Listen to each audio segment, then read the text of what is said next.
À quelques jours de l'arrivée de Laurent Gbagbo sur la terre de ses ancêtres, des affiches commandées par ses partisans ont été déployées à Abidjan ce mardi 8 juin 2021, avec pour objectif d'informer les populations de son retour, le jeudi 17 juin prochain. Malheureusement pour eux, ces affiches ont été arrachées par le Conseil supérieur de la publicité, CSP. Selon un communiqué signé de Maître Abiba Touré, ce mercredi 9 juin 2021, le CSP a indiqué qu'il serait interdit d'utiliser l'image d'une personnalité politique sur des affiches publicitaires. Alors qu'il était l'invité du Liftalk, ce mercredi 9 juin, Justin Koné-Katinan, après avoir confirmé l'authenticité du communiqué, il a fait le grand déballage sur la question.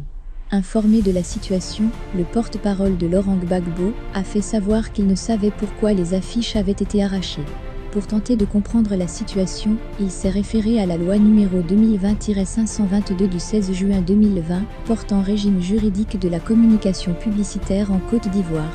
À en croire Koné-Katinan, cette situation malencontreuse a été le fruit d'une confusion concernant l'interprétation d'un texte de 2007 sur les activités en rapport avec la publicité des produits commerciaux et les activités en rapport avec la politique. Une explication qui a pris l'allure d'un cours magistral sur la communication publicitaire. Décryptage. Cette loi est claire et définit un certain nombre de choses.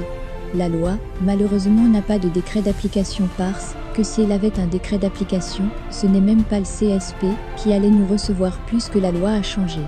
Le CSP, qui est devenu ACP, a-t-il fait savoir. Puis continue, j'ai pu rencontrer la directrice de l'AC qui me dit que les instructions venaient de l'AC et qu'elle n'avait pas été informée. Je lui demande alors le texte où j'ai fauté. Elle me fait sortir la loi en question, l'article 45 et 46. Je lui dis, Madame attention, si cette loi était applicable, vous ne serez pas là, puisque la composition de la structure a changé. Comme la loi explique les choses de façon globale, et qu'elle n'a pas décliné cela de façon pratique par un décret, il y a des confusions qui vont se passer dans votre tête. Pourquoi ?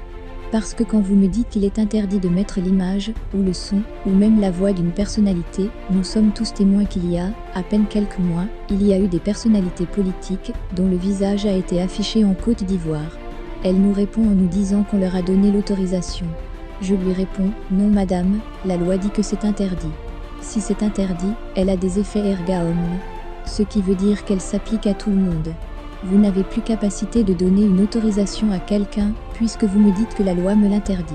Je me rends compte plus tard qu'elle essaie d'appliquer une texte de 2007. Or justement ce texte de 2007, en ce qui concerne activité politique, est muet sur la question. La confusion qui s'est opérée, c'est que le cas de la publicité des produits commerciaux, on ne veut pas que les hommes politiques endossent cela. Mais pour les activités politiques, le texte en question est muet. La loi de 2020 ne peut pas s'appliquer, puisque si elle s'appliquait, on n'aurait pas vu les images des personnalités qu'on a vues antérieurement, a-t-il expliqué.